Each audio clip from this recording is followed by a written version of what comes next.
Assalamualaikum warahmatullahi wabarakatuh.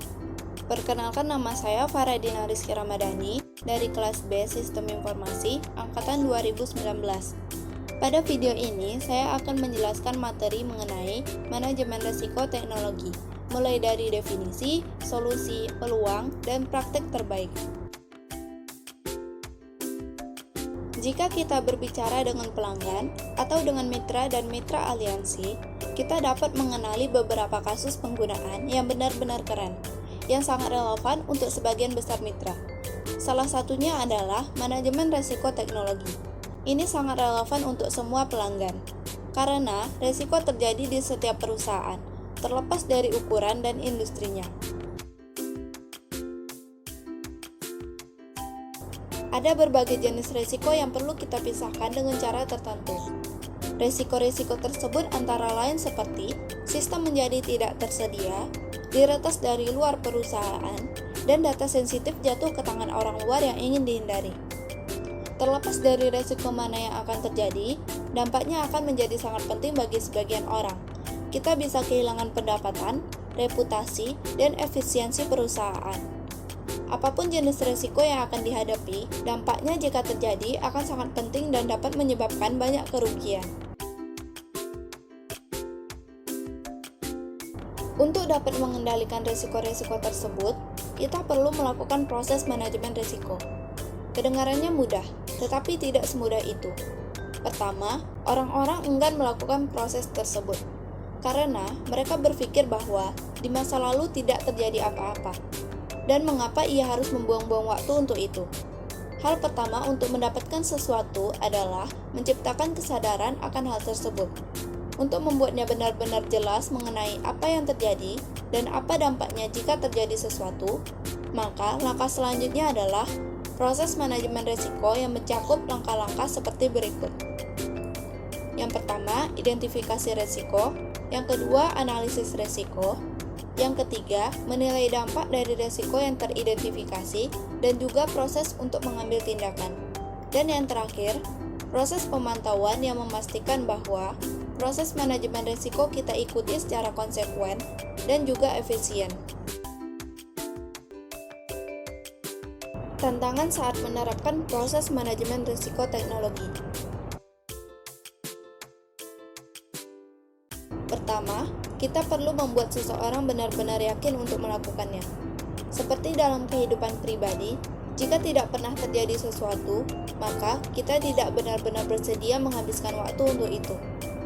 Pertama, kita perlu seseorang yang mengatakan bahwa ia pikir ini adalah suatu hal yang penting dan mendukung hal tersebut. Kedua, dalam hal manajemen risiko, bahwa hal tersebut cukup sering dilihat sebagai semacam latihan teknokratis. Orang-orang berpikir bahwa ini adalah tugas yang membosankan dan pekerjaannya adalah tentang kepatuhan. Tantangan yang ketiga adalah untuk mengidentifikasi risiko, kita membutuhkan banyak data. Hal ini mengharuskan kita untuk mengidentifikasi semua sumber yang tersedia untuk mendapatkan gambaran umum. Tantangan yang keempat, kita harus memiliki pemahaman yang baik tentang bisnis dan harus memiliki pemahaman yang baik juga tentang teknologi yang mendasarinya. Untuk dapat menjalankan proses manajemen risiko teknologi, kita perlu memahami kedua sisi dengan baik, sehingga kita dapat memahami apa yang akan terjadi jika teknologi gagal dan apa dampaknya terhadap bisnis. Tantangan yang terakhir adalah ada berbagai jenis orang yang terlibat. Di satu sisi, kita memiliki orang-orang yang melakukan analisis data dan identifikasi risiko. Di sisi lain, kita memiliki pembuat keputusan yang benar-benar memutuskan tindakan yang perlu diambil untuk meminimalkan dampak risiko. Itu adalah dua tipe orang yang berbeda. Untuk itu, kita perlu mencari cara agar kedua tipe tersebut dapat berkomunikasi dengan baik.